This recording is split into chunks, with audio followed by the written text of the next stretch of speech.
Can it be that the team is it possible that the team chooses a wrong alternative because of the consensus? Democracy sometimes is not the best way. Technocracy appears to work better sometimes. What do you think? Paul is braver than I am. That's a wonderful question for the following reason. It's not an absolute guarantee that democracy or a team approach will be the right approach to take at a given time.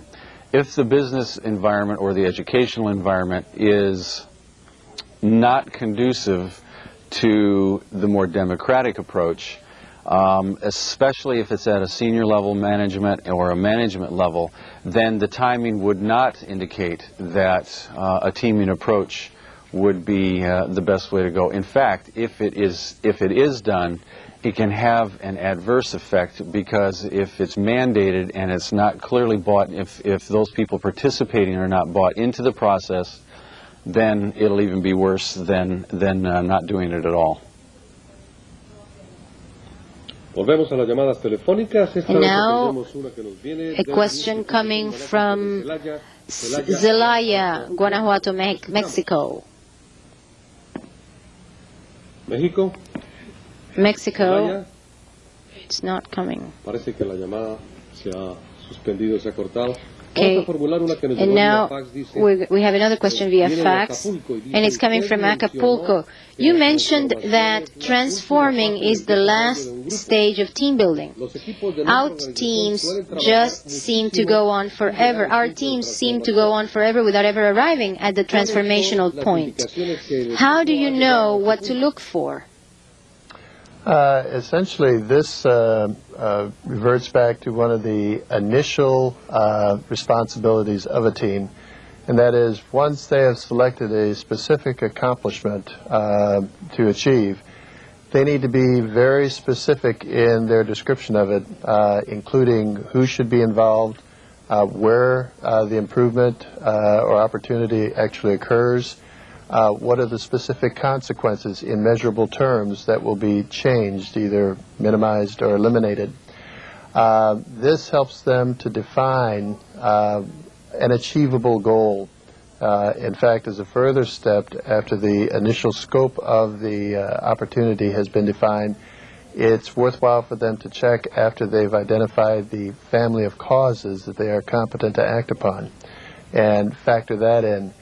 It's at the point where they are achieving the measurable changes that they identified in this goal-setting process that they will know that really the usefulness of the team as it's currently structured or as it's currently focused has been achieved, and it is now time to transform themselves either by dissolving the team or redeploying the membership into other teams that might be necessary. Teams should be time-bounded.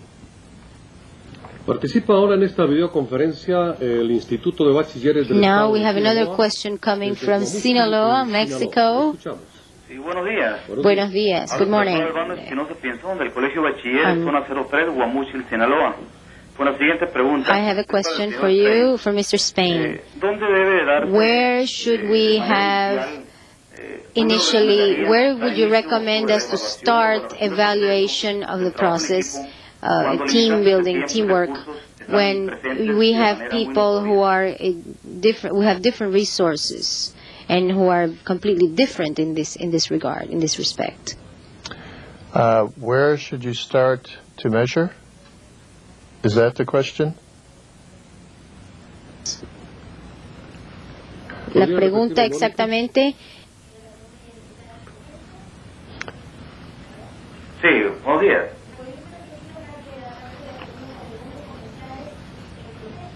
Sí, buenos días, sí. ¿En qué momento es, at what time, what is the most appropriate point to value the process of teamwork when you have limited time and resources? That's the question. Oh, okay. Thank you.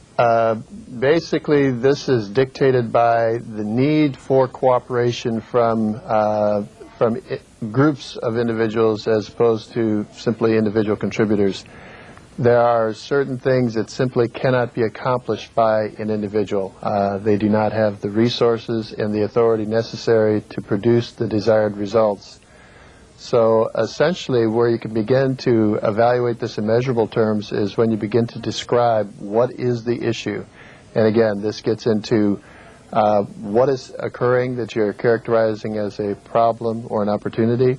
Who are all of the stakeholders to this situation? Where is it occurring? When did it start? How frequently does it occur? As well as what are the measurable consequences? By examining a statement that addresses, that answers each of these questions, it lets you know what is the level of cooperation and how widespread that will be necessary in order to achieve a desirable result. We have another question coming from Mexico, coming from Tabasco, Mexico. What are the steps that an organization must take in order to go from the traditional system to a teamwork system? The initial steps involve an examination at the management level of the nature of your business goals.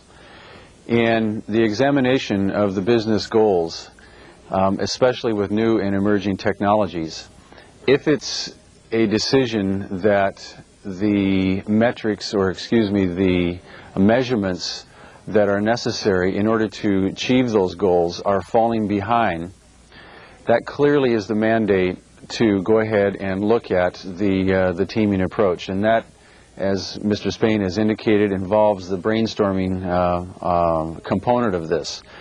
The key decision makers need to sit down and look at the constructs of the team approach as compared to the current approach and see if there is a compatibility as towards meeting those business goals that the senior executives and the management of the corporation or the university, whatever it might be, is interested in achieving. That would be the initial step.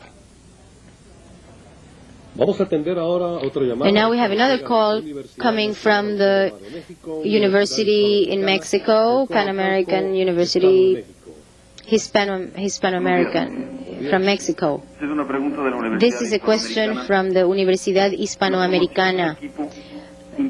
Forming a team means accepting certain explosive aspects. For instance, to present, there are differences in hierarchies and the different members of the team, and this can be rather violent situations. What strategies do you suggest for us to eliminate these conflicting situations that could arise? What are the strategies that you would suggest within teams, within the Latin culture? As Paul has mentioned before, a certain amount of diversity enriches the process. In fact, it's the individual perspectives that everybody brings that creates the more global approach that a team is able to start with. The way to reconcile that diversity, though, into something that is more cooperative and less violent, however, is to make strict use of the communications protocols that are designed especially for team building. As an example, in brainstorming, everyone gets the opportunity to state in their own words all of the aspects of the issue or the problem or the cause that are being discussed at that time. One of the strict rules of brainstorming is that at no time is any other person able to comment editorially. In fact, in the sessions I have, people are restricted from making any noises other than what is necessary to sustain breathing. This enables everybody to publish their views on the subject. In order to then narrow or refocus this expansion that has occurred, strict use of criteria-based selection processes is what is appropriate. Generally speaking, it is easy to get agreement on 3 to 5 criteria that should decide which of these alternatives the group will use. by seeking a consensus on the ratings for each of these criteria, for each of the issues, I have found that the possibility of violence is practically nil, because people have gotten the opportunity to publish, but they've also participated equally in the selection process. And now we are going back via satellite to Mexico. And the question is coming from Tamaulipas, Ciudad Victoria, Mexico. Buenos días. Well, we have two questions for you. The first one is, how can I motivate personnel when they're being displaced or taken over by machines and technology? And the other one is the continuous enhancement for an enterprise. What would be the order in which they should do things? How can that be done? What would be the steps? That's a very real problem that many organizations are facing, and a relationship or contract that we have with the Motorola Corporation. Motorola was faced with these very same issues, and one of the key facets in terms of addressing those kinds of issues, if those employees are the kinds of employees that the business would like to maintain within the corporation, the best way to achieve a transference of those responsibilities, say from into the loss of jobs relative to automation, etc., is in the multifunctional roles. If an employee has learned skills in a variety of settings within the workplace, that means then, as one job is assumed by the role of technology, let's say, then they have at least the capacity to ease into the another position that has not yet been absorbed by innovative technologies, let's say. So one of the real keys is in multifunctional training and allowing that person to be more flexible in the workplace. Now we're going back to Celaya, Guanajuato. This is the last question of this session, and this is coming from Celaya, Mexico. Guanajuato.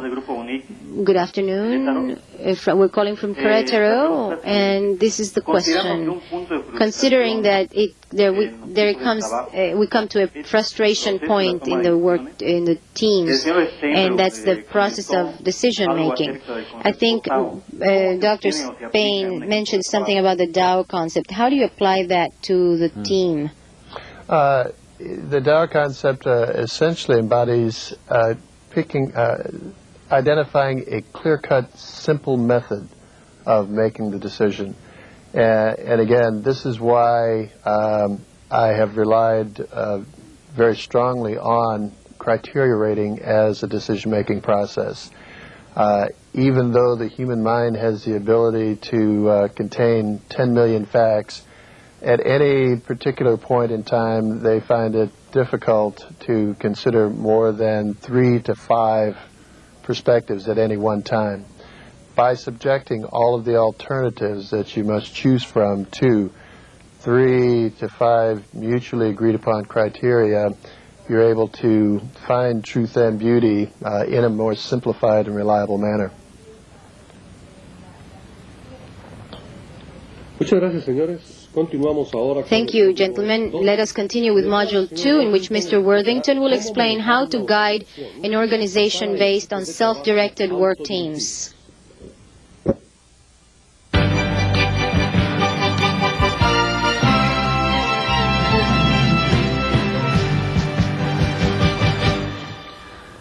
Thank you and hello. This presentation will further address the concerns of managing groups and diversity through consensus building and empowerment strategies. More specifically, I will address what I have entitled a process before content, self-directed teams approach to team building. To make sure we have consensus on what self-directed teams are, we'll define self-directed teams as groups of employees who use a collective and collaborative approach to management of workplace tasks. It is clear from what has been presented thus far that the management philosophy and relevance of the use of self-directed teams are well grounded, and we would all agree that consensus and empowerment are critical benchmarking features of successfully implementing and maintaining self-directed teams. Systematic analysis of successful business practices clearly reveal the advantages of a teamwork approach as compared to the more hierarchical forms of management. Many step-by-step how-to books have been written on team building, and many excellent standards have been developed as the goals for self-directed teams. But do self-directed teams work? The practical results of using teamwork strategies are fairly well documented. Across the corporate and institutional world, we are hearing and experiencing such things as cutting production times of up to 75%, productivity increases of up to 40%, savings in the millions of dollars, and tripling of output. However, success is not always possible or immediately available. Why? There is perhaps a more foundational way to look at this. It is from a processing standpoint versus a content position. Let me explain what this means.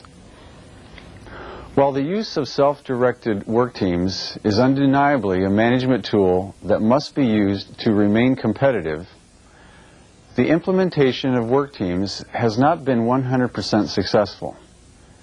Besides looking into the formal constructs, components, or goals of team building, we can take a lead from what Mr. Spain has just called process integrity. Perhaps we could gain some insight into why the development of self-directed teams might fail if we look at the human processes or the thinking machinery that undergirds the effective establishment of team building implementation, especially as it relates to the ultimate results of consensus and empowerment. Tom Peters was right when he called self-directed teams the basic organizational building block.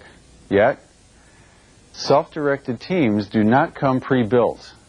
The content, goals, or steps of team building are not a given, or some end result. Teams are never the final product, but rather the foundation upon which competitive businesses are established. They are evolutionary, ever mutating, constantly used as the tools for continual improvement of the process. They are essentially the human capital tools or the processes of management itself.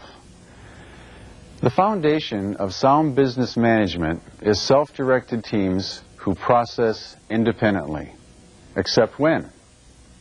When they don't process, when they don't think, resulting in no consensus or a lack of consensus, which results in no empowerment or a lack of empowerment. The basic content-oriented how-to steps only reveal the end result or goal of the underlying processes which we many times just assume. In short, many times the reason for not achieving effective team implementation and performance is because the processes which underlie the steps are not understood. We cannot get to the content goals of self-directed teams without understanding the human learning processes upon which these goals are achieved. What happens when consensus building and empowerment are not the goals and they're not achieved? What might be occurring when these critical features of team development are stifled or when they fail? What questions are related to this? What environmental or workplace communication conditions must be met in order for work team practices to be implemented? Is timing of implementation important? Moreover, once teamwork practices are initiated, what are the variables or intangible realities that must be controlled and addressed in order to maximize the use of teams? Are some businesses more compatible with the work team approach than others? What advantages or disadvantages does the host business culture offer as associated with a work team approach? What if the culture you operate in is not accustomed to this practice? Is it something that you have inherited as part of Western civilization's old business standards? Or is it something intrinsic to your host culture? So what are the conditions of failure?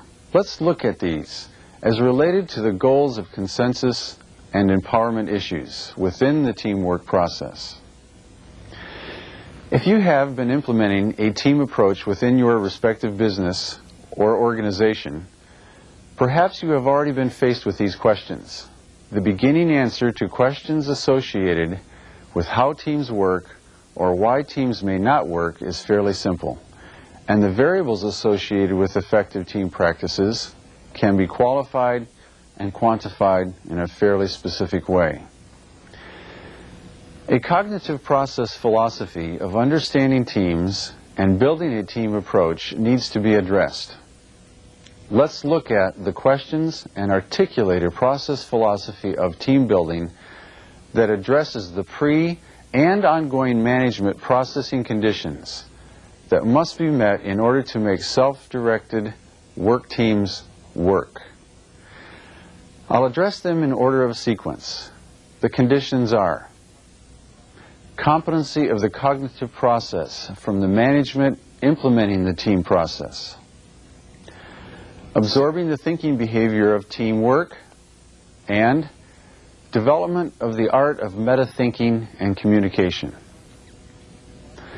These processes, as applied to learning task situations, such as building self-directed work teams, is well documented historically and in the cognitive sciences.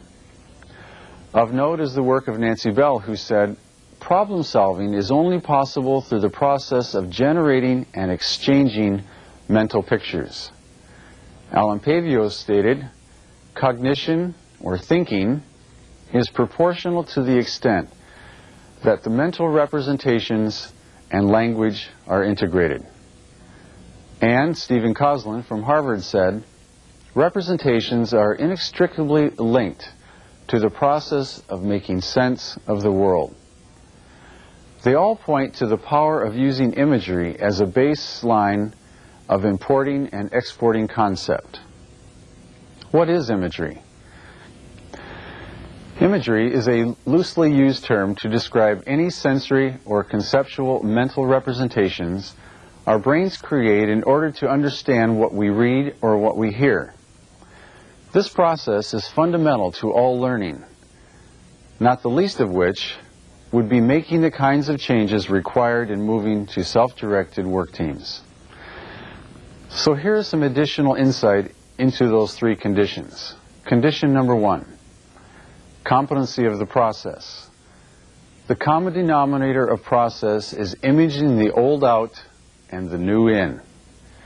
In the transition between these specific goals, competition versus cooperation, focusing on blame versus concentrating on solutions, taking directions versus taking initiative, spending money to improve quality versus saving money by improving quality, seeking individual rewards versus focusing on team contributions, stopping at preset goals versus continually improving and innovating, reacting to emergencies versus taking steps to prevent crises, and demanding more resources versus working with what they have. There is a common factor. It must occur at an employee-by-employee level. It is the mental adjustment between these concepts that is the process. Specifically imagine the adjustment in how organizational environments are visualized as they move from the more traditional work groups to self-directed teams. To the extent that teams can image the new model and communicate what it looks like is to the same extent that the goals will be realized. Each one of these visualizations require the establishment of a set of mental representations or images in order to effectively understand the shift that employees take as their foundation.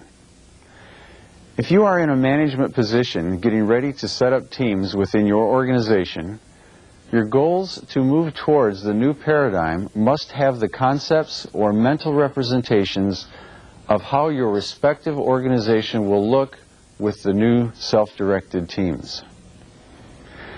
You will actually use your imagery or visualize the steps already outlined by Mr. Spain, moving from the old model to the new. How will you know whether it is time to implement the content steps? The answer is when you can describe the difference between how the old model looks and how the new model will look as it is developed. Setting employees up for this shift means that it must be in your minds to begin with. As managers implementing the new model, you will know that it is ready to export these ideas into other sectors of the organization when there is consistency in the concepts and mental representations that you share. This is number one in order of priorities.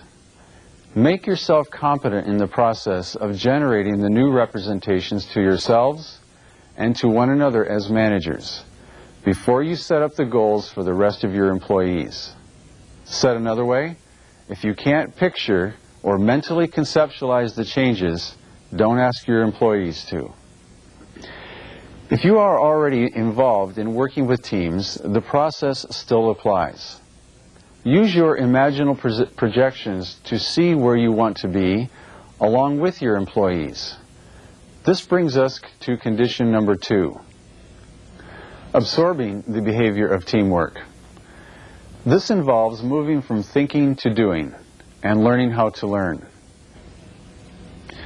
In the world of human learning, we know that learning how to learn, or metacognitive skills, are the best predictor of achieving content understanding.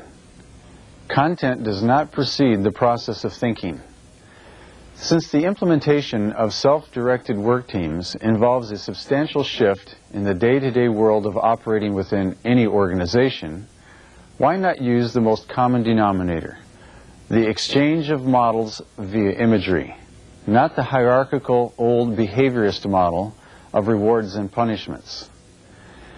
With your initial expectancy set that you are aware of needing to consciously create mental models of the old and the new, you can build or enact the next condition, which is behaving along the desired goals you are wanting to build. It will be behaving based on conscious thinking. You enter training activities, meetings, and formal problem-solving teams, building consensus and empowering your work associates by using the process of visualizing the emerging possibilities, moving away from the old model. This takes us to condition number 3, the development of the art of communicating images and concepts. With the human thinking process of exchanging imagery laid as the foundation, it is possible to focus in on structuring the language of exchange, evolving from language that mirrors the imagery of the old hierarchical process to language of the new teaming process. This is what we have always referred to as communication. It is defined just the way you would expect it to be. Communication is the skill of simply saying what it is that you have clearly conceptualized or imaged. Simply by saying, how do you see cooperation, working on solutions, and taking initiatives, etc., versus seeing competition, blaming, and taking directions. If the imagery is